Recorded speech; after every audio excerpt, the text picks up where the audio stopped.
इस YouTube channel को subscribe करें और अगली वीडियो का अपडेट पाने के लिए बेल आइकन दबाएं। आज का हमारा विषय है पाठ स्मृति, जो कि श्री राम शर्मा जी द्वारा लिखित है और ये पूरक पुस्तिका संचयन में से ली गई है। तो आइए इस पाठ की कहानी को संक्षेप में समझने का प्रयत्न करें। जैसा कि इसके शीर्षक से ही स्पष्ट होता है कि प्रस्तुत कहानी की घटना लेखक को जीवन भर याद रही। इस कहानी में लेखक और उसके छोटे भाई दोनों शुरू में दिखाए गए हैं कि वे खेलकूद में बाहर, घर के बाहर व्यस्त हैं। बड़ी सर्दी पड़ रही है और इसी व्यस्तता के क्षणों में ही एक आवाज़ दूर से आती है। एक आदमी जोर से चिल्लाकर लेखक को बुलाता है कि तुम्हें बड़े भाई साहब बुला रहे हैं, तो जल्दी से घर जाओ।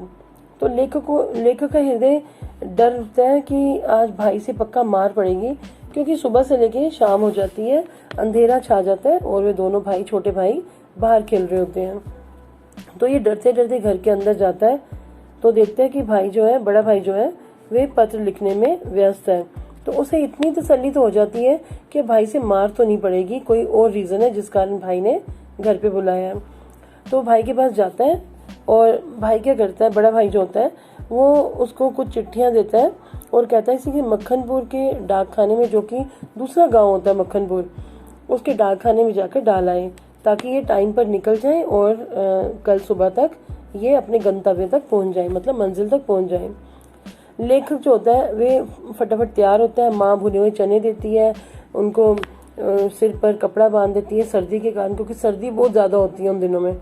तो क्या कहता है कि भाई के साथ वो भुने हुए चने लेकर और साथ में अपना अपना डंडा हाथ में पकड़ते हैं, तो उसके साथ वो वहाँ से निकल पड़ते हैं चिट्ठियाँ पोस्ट करने के लिए। और वो डंडा जो होता है उन दिनों में लेखक बताता है कि नारायण बाण के समान होता है। नारायण वाहन के समान होता है। उस डंडे से उसने कई सांपों को मारा होता है और उसी से आम के पेड़ से आम उतारे होते हैं, बेर तोड़े होते हैं पेड़ों से। तो ऐसी कहानी थोड़ी सी उसने बताई है। फिर आगे का जो घटनाक्रम है उसमें भी सचमुच ये जो उसका डंडा होता है एक नारायण वाहन ही सिद्ध होता है। अब होता क्या है कि दोनों भाई उछलते कूदते एक ही सांस में गांव से 4 फरलांग दूर उस कुएं के पास जा पहुंचते हैं जिसमें एक भयंकर सांप रहता है। एक्चुअली होता क्या है कि जब ये मक्खनपुर गांव पढ़ने जाया करते हैं तो रोज इनकी आदत होती है, दोनों भाइयों की और साथ में लेखक और उससे छोटे भाई की और साथ में और मित्रों की भी, जो साथ इकट्ठे ग्रुप बना के जाते थे, कि स्कूल से आते हुए या स्कूल जाते हुए उस सांप को एक मिट्टी का ढेला जरूर मारते थे उसकी फुसकार सुनने के लिए। फुसकार मतलब उसकी आवाज सुनने के लिए।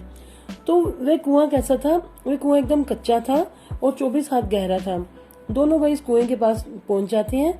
बाल सुलभ कौतुक के चक्कर में फंसकर दोनों भाई कुएं में सांप का दृश्य देखने के लिए झांकने लगते हैं। मतलब क्या कि वो कुएं में झांकते हैं कि आज यहाँ से निकल तो रहे हैं, तो इसमें एक मिट्टी का ढेला मार के उसकी फुसकार सुनते हैं। तो होता क्या है, इसी क्रम में उनके सिर में जो टोपी होती है, टोपी के अंदर, लेखक की टोपी के अंदर चिट्ठियां पड़ी होती हैं। वो तीनों चिट्ठियां जो बड़े भाई ने दी होती हैं मक्खनपुर के डाकखाने में पोस्ट करने के लिए। तो झुकने के कारण वो चिट्ठियां सिर नीचे की ओर जैसे ही करता है, झुकता है तो मिट्टी का ढेला फेंकने के लिए, तो चिट्ठियां लहराती हुई कुएं के अंदर गिर जाती हैं। वे लपक कर उन्हें पकड़ने का प्रयत्न करता है, लेकिन वो उसके हाथ में नहीं आती हैं, देर हो चुकी होती है। तो दोनों भाई कुएं के किनारे बैठकर बड़ा रोते हैं आपस में कि अब क्या किया जाए। पहले डिसाइड करता है लेखक कि घर जाते हैं और घर जाकर बोल देंगे भाई को कि चिट्ठियां पोस्ट कर दी, लेकिन झूठ बोलना नहीं आता है। तो अब करे क्या? दूसरी बात ये सोचते हैं कि क्यों ना चिट्ठियां निकाली जाए कुएं में से।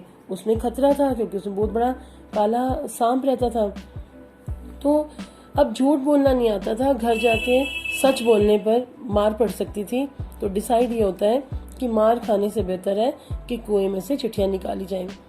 लेकिन लेखक का छोटा भाई बड़ा जोर जोर से रोना शुरू कर देता है, क्योंकि उसे पता होता है कि नीचे मौत बैठी हुई है जो इसे लपक कर मार डालेगी, इसे डस लेगा, ये सांप इसको डस लेगा लेखक को। तो वो उसे बड़ा मना करता है, लेकिन लेखक नहीं मानता। लेखक क्या करता है, अपनी और भाई की लुंगी उतारता है और जो कान पर माँ ने कपड़ा बांधने के लिए दिया होता है वो भी उतारता है और उसकी एक रस्सी बनाता है।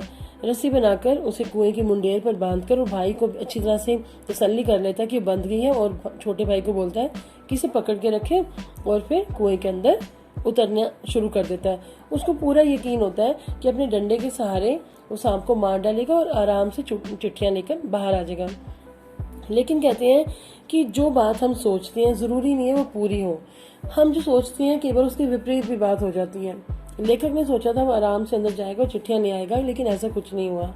जैसे वो अंदर जाता है, सांप पहले उसकी ताक में बैठा होता है। वे उसके दूसरी ओर, सांप की दूसरी ओर मिट्टी फेंकते हैं, तो सांप जैसे ही उस तरफ लपकता है डसने के लिए, तो उसके इस साइड की वो दूसरी साइड की वो चिट्ठी उठा लेता है। इसी तरह जब सांप के दूसरी तरफ वो डंडा फेंकता है तो सांप उस पर 3-4 बार वार करता है, उसका जहर उस पर आ जाता है। तो लेखक कहता है कि अब मैं तो पहले ही कायल था कि ये एक भयंकर है, ये वीर है या कुछ भी जहरीला है, लेकिन इसने अपनी बहादुरी का प्रमाण दे दिया, अपनी खतरनाक बिहेवियर का प्रमाण दे दिया, जो इसने डंडे के ऊपर जहर फेंका अपना। तो कहते हैं कि मेरा डंडा पहली बार इतना शर्मिंदा हुआ कि इसको पहली बार ऐसी चोट खानी पड़ी। इससे मैंने सांपों को मारा था, कभी मेरे डंडे ने सांपों से मार नहीं खाई थी, क्योंकि सांप ने 3-4 बार उस पर वार किया था और उस पर जहर जैसा पीक जैसी उस पर लग गई थी। तो लेखक कहता है कि अगर मैंने अपने को बचाया ना होता तो शायद जितनी जल्दी उसने वार किया तो वो मुझे भी डस सकता था। ये जहर डंडे की जगह मुझ पर भी ये आक्रमण हो सकता था। फिर खैर किसी तरह वो सारी चिट्ठियां इकट्ठी करके तीनों की तीनों, तो अब ऊपर चढ़ना बड़ा मुश्किल था। नीचे तो वो आराम से उतर गया था, लेकिन कच्चा कुआं था, मिट्टी गिर रही थी, तो बड़ी मुश्किल से पकड़ के पसीना पसीना होके वे ऊपर चढ़ता है। और ऊपर चढ़ने के बाद जैसे ही वो ऊपर चढ़ता है तो उसको सामने से कोई उनका गांव वाला निकल रहा होता है, तो उसको हिदायत देता है कि ये घटना किसी को नहीं सुनाए। तो वहां से वो जाता है और चिट्ठियां पोस्ट करके घर पहुंच जाता है। उसके बाद ये जब बड़ा होता है 10वीं कक्षा में, नेक्स्ट ईयर जब ये 10वीं में आता है, ये 9वीं कक्षा की बात होती है उसकी, 10वीं में आता है, तो माँ को एक दिन ये बात सुनाता है।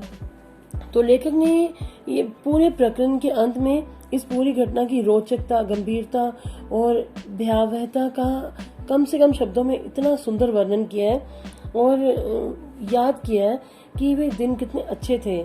उस समय राइफल नहीं होती थी, डंडा था, और डंडे का शिकार कम से कम उस सांप का शिकार जो राइफल के शिकार से कम रोचक और भयानक ना था।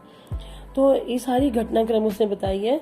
तो ये मैंने संक्षेप में आपको ये कहानी सुना दी, तो इसको आप एक बार रीड कर लेना और फिर आपको ये पूरी तरह और भी जो इसमें 2-4 बातें होंगी वो भी समझ आ जाएंगी।